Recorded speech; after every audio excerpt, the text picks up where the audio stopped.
So everyone's able to see the screen over there, right? All right, so if you have done everything correctly, you're now looking at Google Colab, and you can open an empty notebook. Has everyone opened an empty notebook? Cool. So artificial neural nets from scratch. We've talked about it yesterday. Let's write it. So first things first, in Python, it's easy to use because you have these libraries. So these libraries give you functions that you can just borrow. You don't have to write everything yourself. So the first thing we'll do is importing the libraries. So the first line you're going to write is import NumPy as NP. So NumPy is a library that does maths for you. It does everything with matrices, and essentially, if you ever use MATLAB, NumPy is the proper version. Sorry, I have nothing against MATLAB, but I prefer NumPy. So after NumPy, we import matplotlib.pyplot as PLT. So this library is there to plot things for you. You can plot graphs. Then the last one, just let me know if you can keep up with the typing, or because I can imagine if I could just read this out, but typing takes longer. The last sentence, yeah, I could just copy it from the screen. I mean, sklearn.datasets, and then we'll import a data set that was about cancer. Maybe it's in this. Yes. Oh, okay, yeah, this is way better. All right. But is it possible to do multiple slides? Yeah, okay.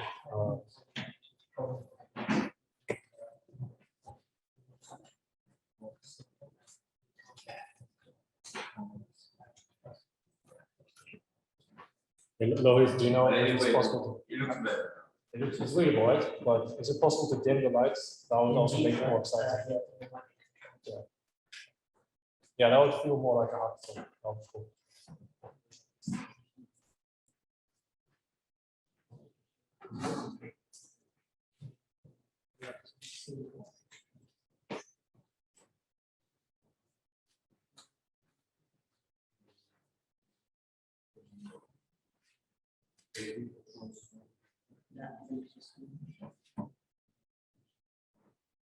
So maybe this thing up.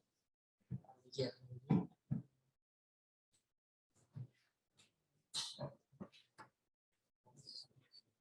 Maybe fix it. Okay, so everyone start this right now. Cool. Now we've imported all the libraries. So this next bit of text, you don't have to read through it. Basically, what we need to do for people who have done data analysis before, you'll know what I'm talking about. But basically, you get this data, and it's not always in a nice. Ooh. Nice, thank you, Lohith.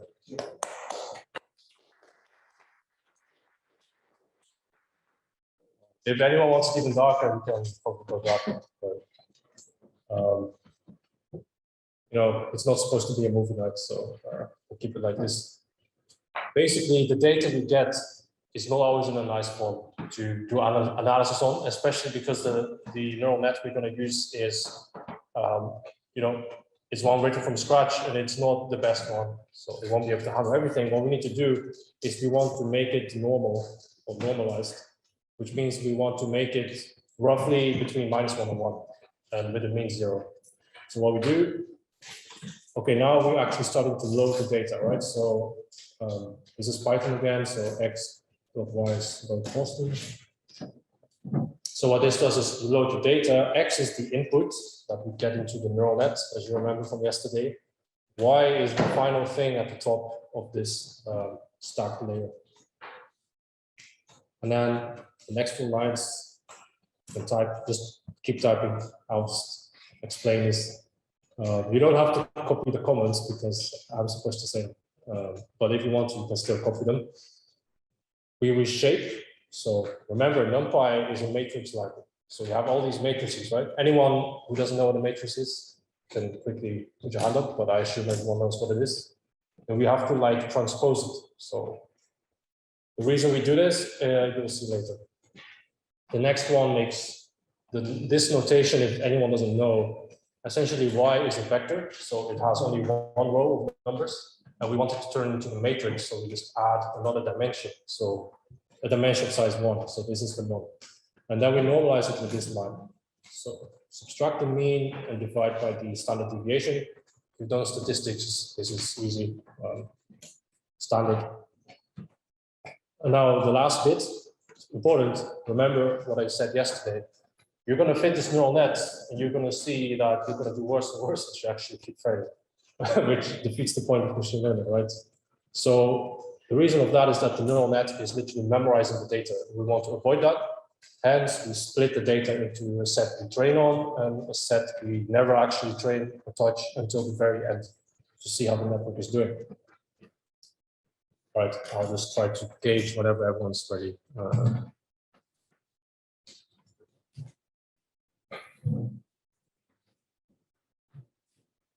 Okay, sounds like it's quieting down. Right, once we have that, by the way, every time you type everything in, do run it, right? So, for instance, this first, you just click Shift Enter, it is important.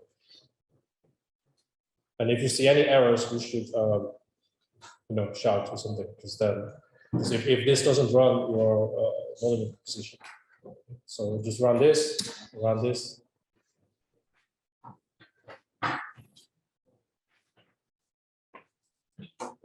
Everyone okay? All right, next bit. Now we're actually creating the net, the neural net. So we're going to do some coding, guys and girls. So here we define a function. Remember, the neural net has weights, which multiply x, which is the input, and it has b, which is the bias, which you add, right? If you remember from yesterday. If you don't worry, just copy the code. You'll see. But essentially, this function initializes the parameters for you. Law of Python, bottom line is you're storing all the parameters in this object called a dictionary, which allows you to find back these objects by their name. So you call them like W. B, which is bias, weights and biases. And you assign them to be random. So rand n is a unit normal.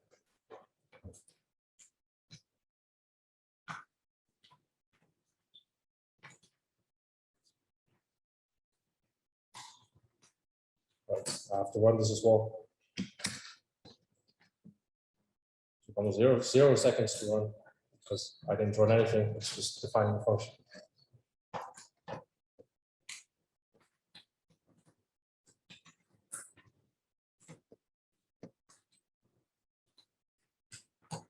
Right, sounds like people are done. No. Oh. Anyone here familiar with dictionaries in Python? Yeah. Wait, that is an L for L in ring. Where are you pointing? The range. What's for L in ring. Yeah. Okay. It's an L. It's an L, yeah. So string L and name. Yeah. So a number is green. So is there a reason why you use L as a I or just? Yeah, I'm sorry. I mean, the L looks like a 1. Yeah. The reason we use L is because it's called layer. L. Layer. So L essentially goes to every layer. And the nice thing about this is you can define as many layers as you want. If you remember, this is what we call deep neural net. So if you actually use a single layer, we're not doing any deep learning. We're actually just doing sort of linear regression with some non-linear stuff in it. All right, we good to move?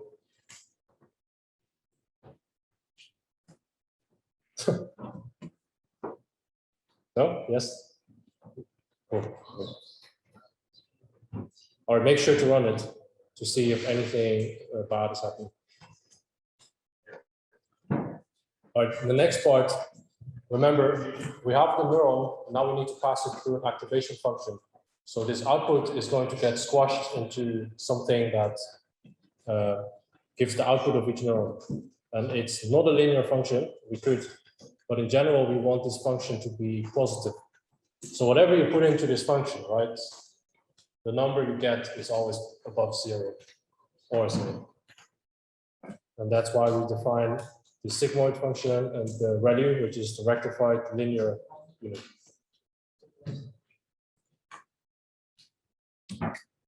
On this,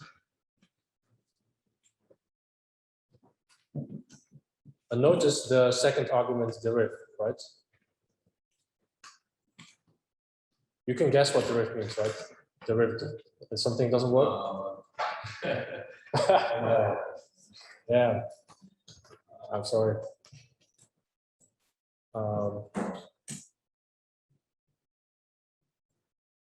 You'll be fine, I guess. So derivative, right? The reason you need a deriv is because we're doing back propagation. Now we'll see later what it actually means, but essentially you go forward, you compute this neural net, and then you go backwards and you compute all the derivatives. So how much do I need to change the weight to get my loss down? That's why we have to. Right, everyone cool? No? Yeah. What's up?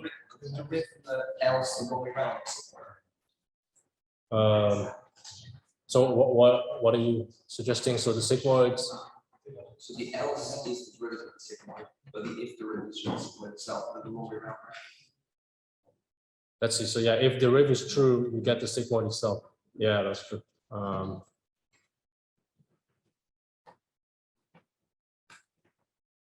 Yeah, that's true. I think the code later actually uses a value, so I never actually saw this.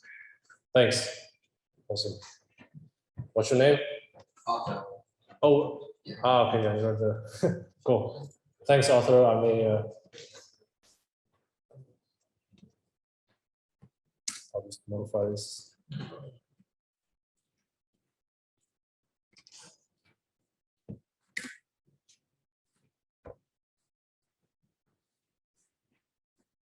Awesome.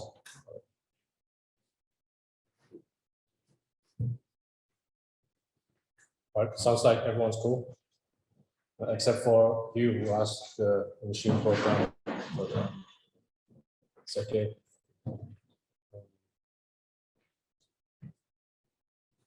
All right. So everyone's made it so far. After the correction of the derivative in the sigmoid. So at this point, Zoom out a bit. yeah.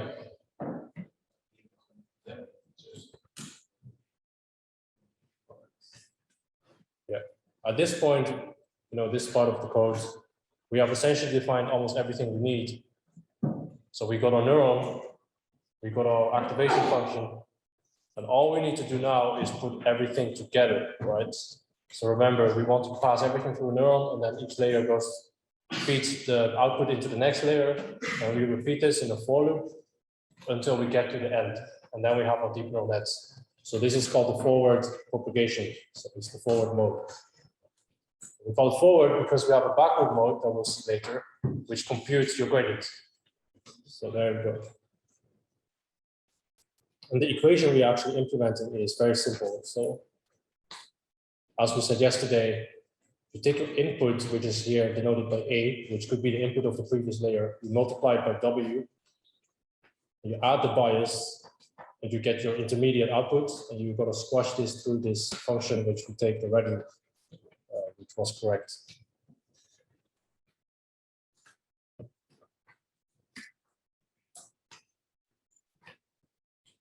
Okay. Again, we're using dictionaries because it's easy.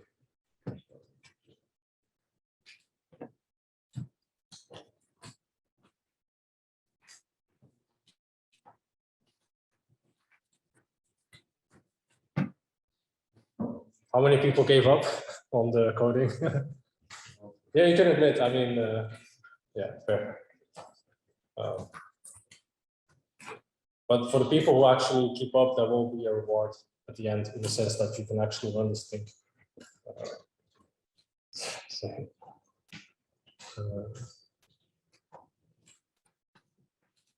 Right, does the story make sense so far?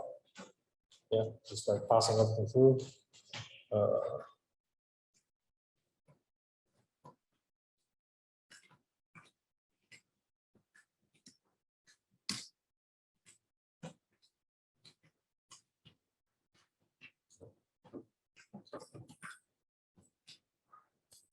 Awesome. Okay, let's move on.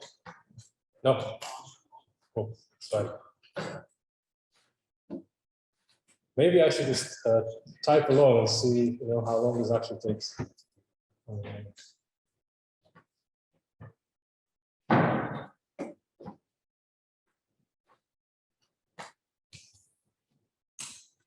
But while you type this up, the next part, we're going to actually, so basically you're done actually. You have the neural net, you can run it, you're done. Problem is, you don't know what the weights are going to be, right? You don't know what bias you need to take to solve the problem of the data set. So what we do now is we want to define a loss function such that when the loss function is very low, you're doing very well on the data set. That's the whole gist of machine learning, if you remember. So the art of machine learning, in particular deep learning, is to get the proper loss function, right? If you pick a bad loss function, you're not going to get a good result. You need to pick a loss function such that the minimum is really like a good solution. And the way we do that is we define essentially the squared error between the targets that are given in the data set.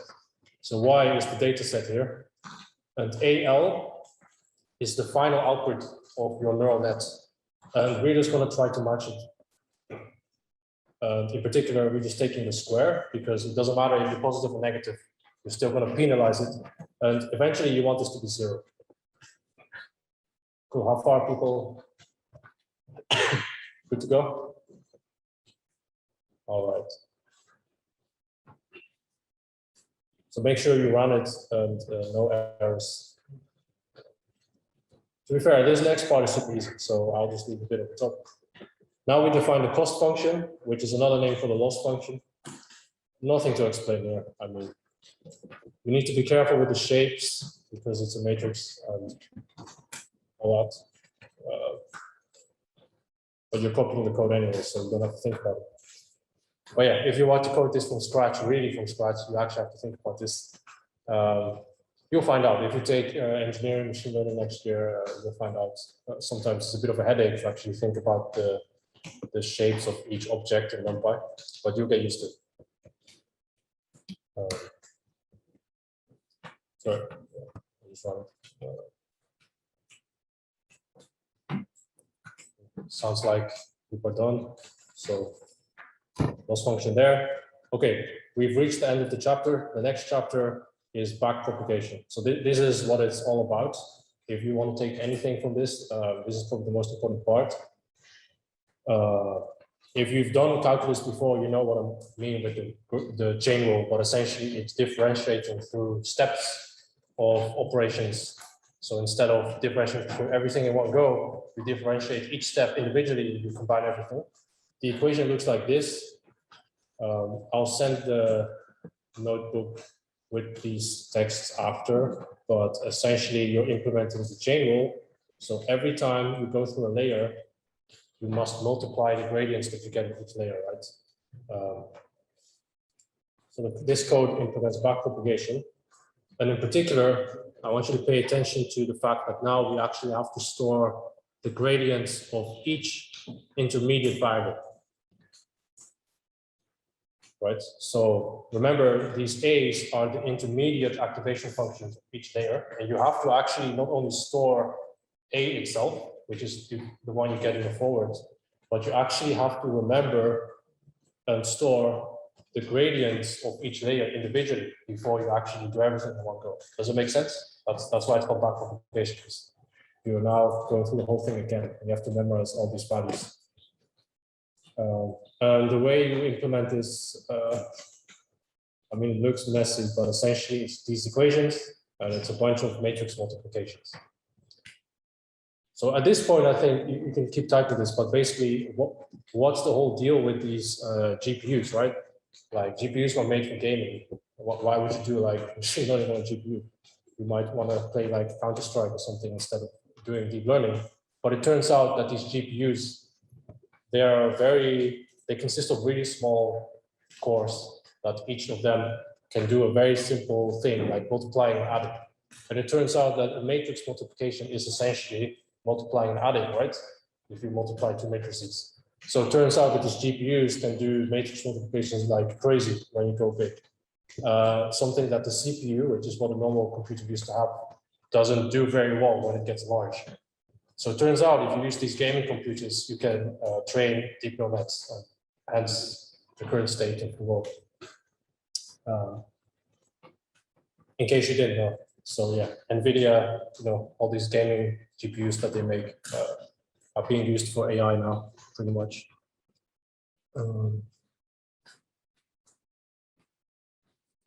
So have people reached the for loop already?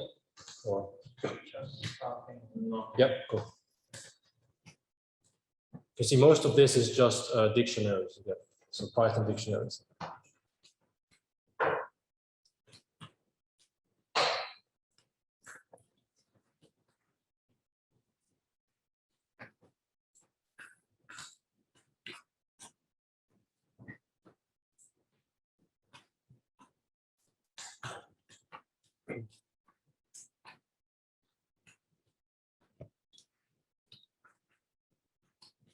Yeah, and do note that the range here is going back, right? So again, back propagation. You want to go from top to bottom. So you start at L minus 1, you go to 0, which was your first layer.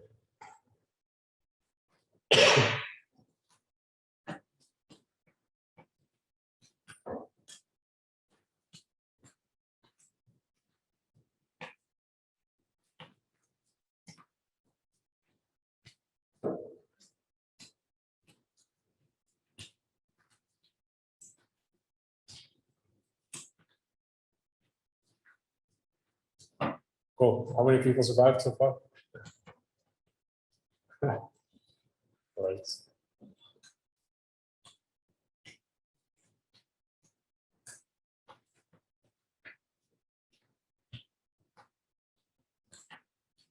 So out of interest, which languages do people use? Like which computer languages? Do people mainly use Python here, or do you use like C or anything?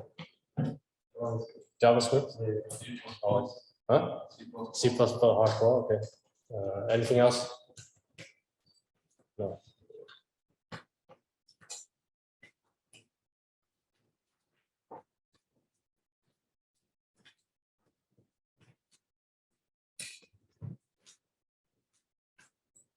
All right, have people reached the return grads? Or no?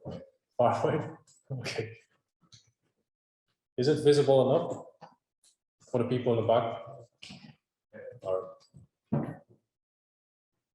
I'll just check what the next section is, but the code will remain on the screen. All right, so I can start explaining the next section. So we've defined backpropagation now, and now we are really done. So if you already had enough, now it's fine. It's basically you have the forward pass and the backward pass, you're done. The only step that's missing right now is to actually do the learning, right? So you've done all this effort to compute the gradients. It would be a shame not to use them. So what we're going to do now is we will run everything. So forward, you need to run forward first, by the way. Otherwise, you have no idea what the intermediate values are. So once you run forward, you run backward, you get all the gradients, and now you basically nudge all the parameters in the direction against the gradient. So in a direction where the loss function decreases the most. And that's called gradient descent. All right.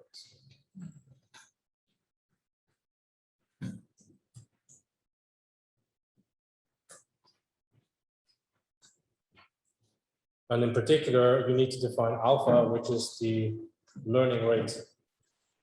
So the learning rate controls how big your steps are. All right, people have reached the for loop, I assume. So I'll just keep it at the for loop. And then the next part you can begin is basically, this is the main thing. So train model, you put in the data, the number of epochs, which is the number of times you want to cycle through the data itself, the number of layers you want in each, and also the number of neurons you want in each layer. So at this point, you can start designing your neural nets. And then the learning rate, which is how big are my steps going down. Yeah, that's it basically, the trainer model. Have people completed the return grads on top? Okay.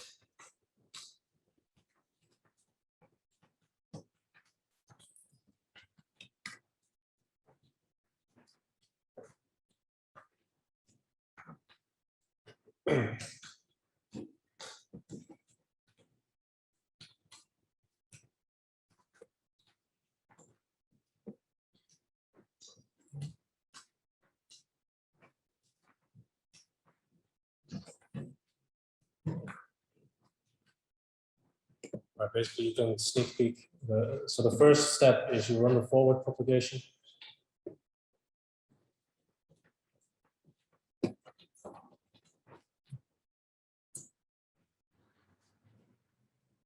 And once you run the forward propagation, remember, you need to store all these intermediate values. So you call this train AL, which is the cache or the storage of these intermediate values.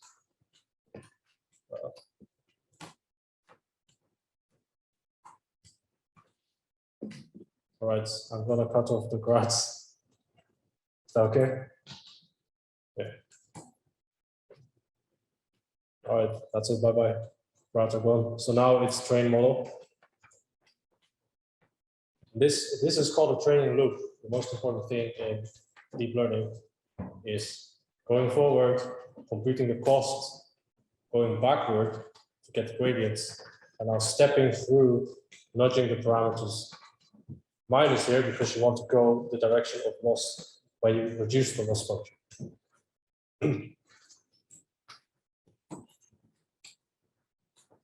And this last bit is what I talked about with overfitting. So you train this model, and you periodically, basically, you want to see how the network is doing.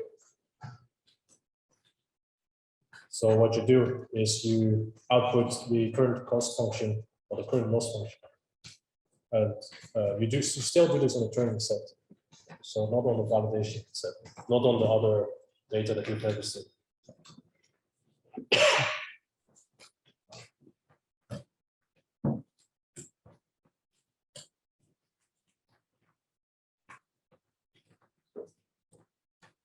All right, so we'll probably finish initializing the parameters.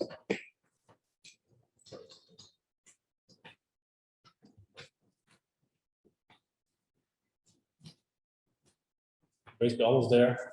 So we're 40 minutes in, and we've almost finished writing a neural net from scratch, which arguably is the hardest thing out of everything. Once you use PyTorch, you know, you need to get used to it, but once you use it, it does everything. All of this, it does it automatically.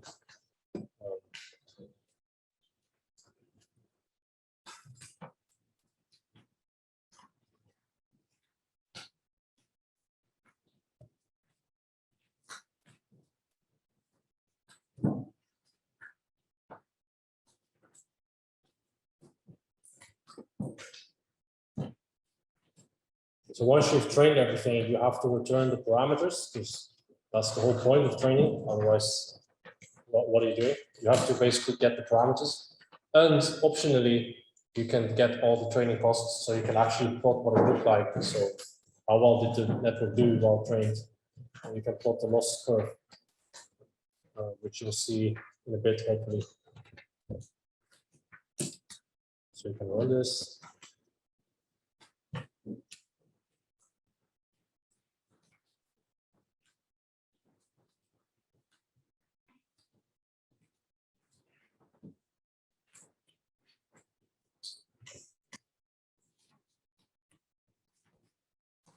Have people reached the grads is back propagation? Awesome. So essentially over there, you're just doing gradient descent. So the last bit we need is to evaluate the model. So It means run the model, and we're not doing any back propagation. We just run it, see how well it does. So all you need to do is do forward, evaluate the loss. It's basically the function above minus all the back propagation stuff and the gradient descent. And notice over here, we're finally using this library called matplotlib. So PLT. By the way, if you're doing your coursework or anything, and you haven't found a good way to plot things yet, matplotlib is really nice. So there you go. It's free as well. You don't need to install anything that would cost you money without a university license. And it's something that everyone even uses, like even the lecturers, I guess, to make nice plots. You can use it. So you just learn it once, you're done for life. Yeah. May I ask what the string cost after? Sorry. Cost after Apple. How did I read this? Sorry, like my question is for the string. There are two brackets instead of hyphen. Oh yeah. So in Python it doesn't matter. Oh no, like It's yeah. there's no purpose, right? Yeah, exactly. I can remove it. Yeah.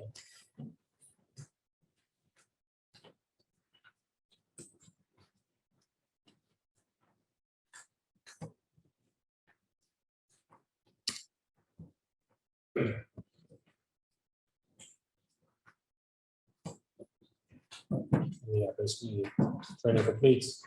And now basically, as I said, evaluate model is basically half of the function above. That's basically it. So close to the end. Let's keep going. I assumed everyone finished the training.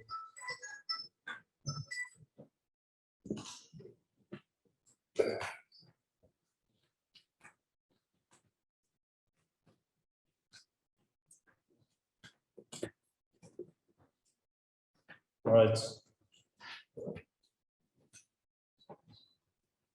I mean, this is literally just printing the training loss and test loss.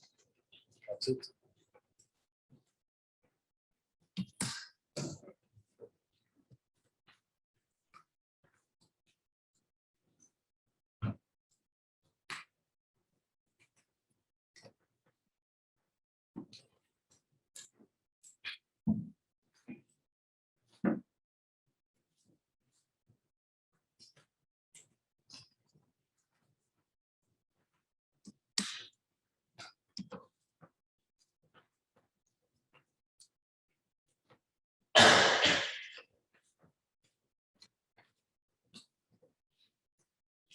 And the nice thing is, once you have this code base, in theory, you could write everything. So in theory, you could write a convolutional neural net by hand if you really want to.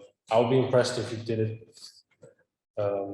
It's not that hard. The problem basically is if you try to write it by hand, you'll be very slow. So the algorithm you write is going to be way too slow to actually train on data.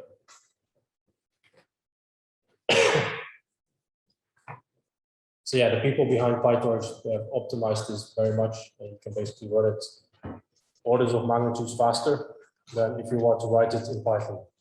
Yeah.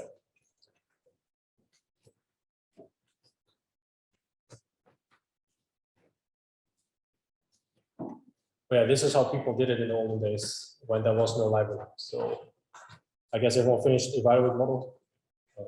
It's not the most important function, but it's nice to have. Yeah.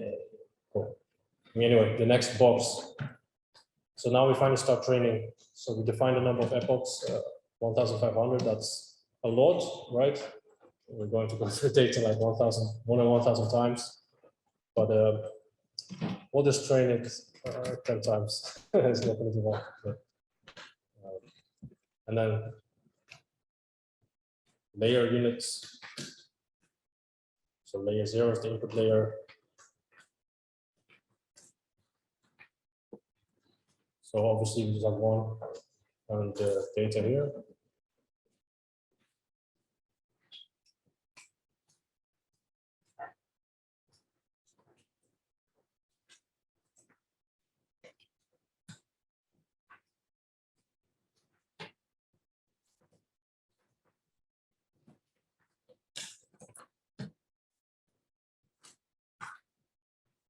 So notice that this network is not a deep neural net. It's been fooled.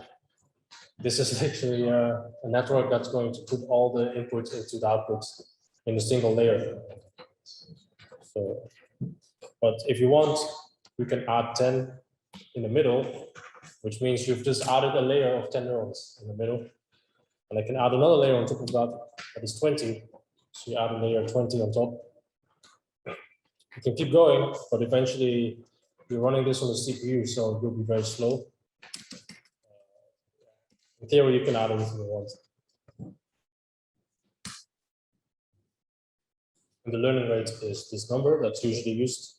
Usually people use 1 e to the power of minus 2 to 1 e to the power of minus 5. That's the range people usually use in almost everything. Okay, so once you've written this, the big moment is going to crash or not, I don't know. Oh, it's pretty fast. Okay, so I can actually bump this up to 1,000.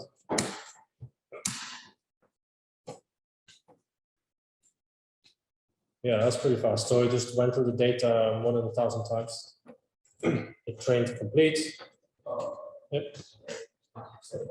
Yeah. And also this block.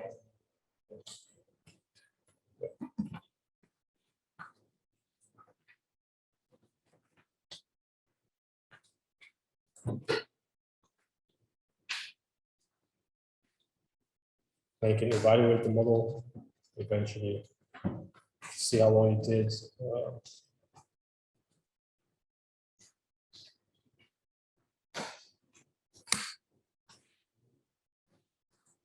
Everything.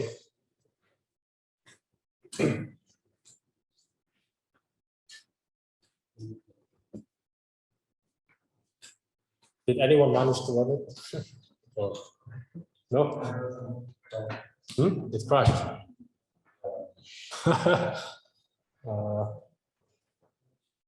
So no survivors.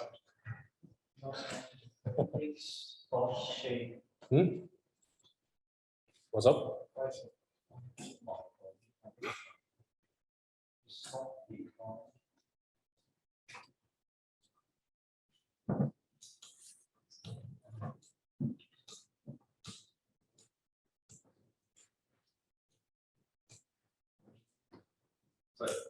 How to run the work command? Yeah. So it's called. All right. So the way we wrote it here, you can't because it's in NumPy. But if you go to PyTorch, you type in. No, actually, you have your model 2, and then yeah, just set CUDA 0. So CUDA is NVIDIA, the gaming. 0 means the GPU 0. So yeah. Normally you only have 1, but sometimes you can go to 2. And once you do this, you move it, and you have to move everything, right? So you have to move all your parameters. So usually it's done automatically if you properly define the model.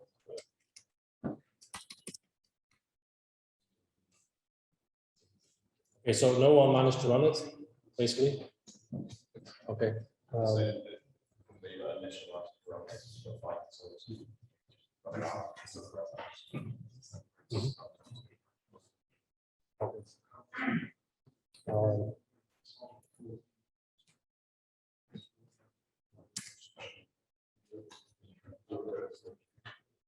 Running something or anyway, the training loss goes down. This is what the data looked like.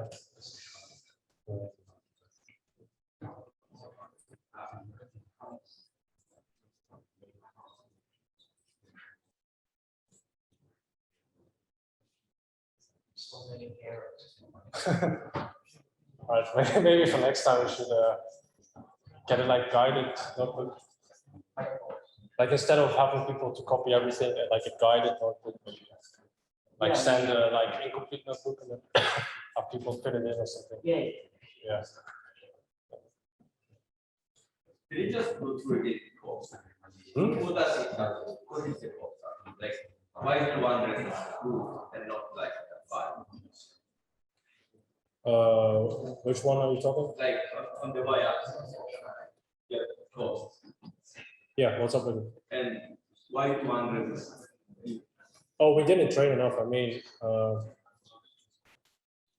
we go 5,000 steps. When you come there. You keep going down.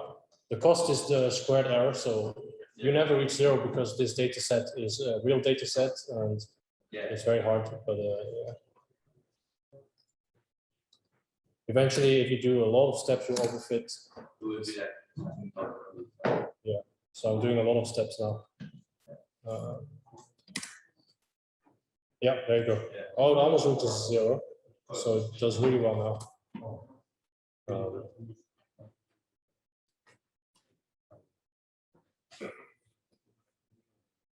I noticed that the test set does it equally well, so it's pretty good.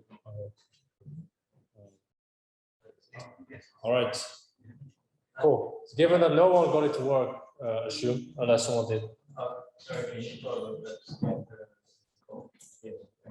Yeah.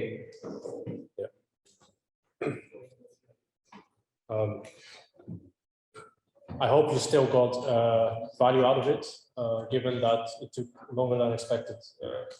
Yeah, copying code is this takes time. We've written the neural net from scratch now. And I don't know, we have like 5 minutes left. I can show you the convolutional neural nets. I'll send it to you, but you can at least see it if you want. So, everyone good with the I assume so. Okay, the people in front will be debugging.